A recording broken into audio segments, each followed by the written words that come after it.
giving the Japanese army access to the resource-rich Dutch East Indies and protection for the newly conquered Southeast Asian Empire. The Philippines would be crucial to their efforts to control the Southwest Pacific.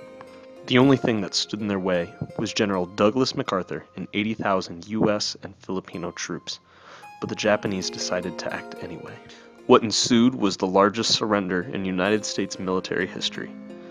What ensued nearly tore my life apart.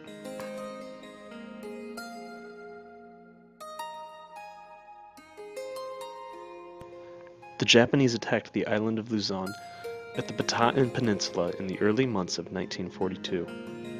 By early April, General MacArthur had retreated from the Philippines and Luzon belonged to the Japanese.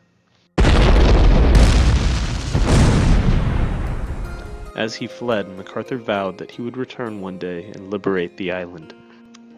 The Japanese took nearly 78,000 American and Filipino prisoners of war. On April 5th, they began a 60-mile march towards Camp O'Donnell in Capas. This became known as the Bataan Death March because nearly 10,000 men never made it. My brother, Private Dan Johnson, and his patrol unit were captured just outside of Corridor by a Japanese platoon shortly after the first march had begun. My brigade trudged through the jungles of Bataan to cut off the Japanese platoon that had seized Danny before they could get to San Fernando.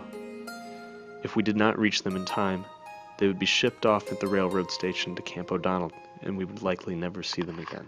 It took us several days before we caught up to the Japanese platoon.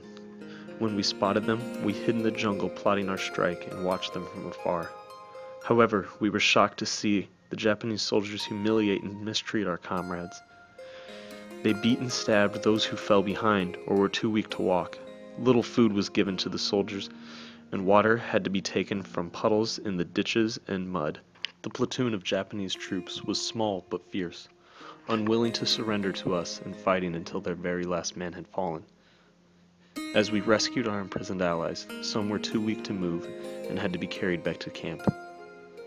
Others had lost arms and legs, and tragically, others had lost more. Yet I found my brother among the survivors, although he was dehydrated, starving, and had minor bruises. But at least he was alive. As promised, General MacArthur returned to the Philippines in 1944, ready to recapture the country from Japanese occupation.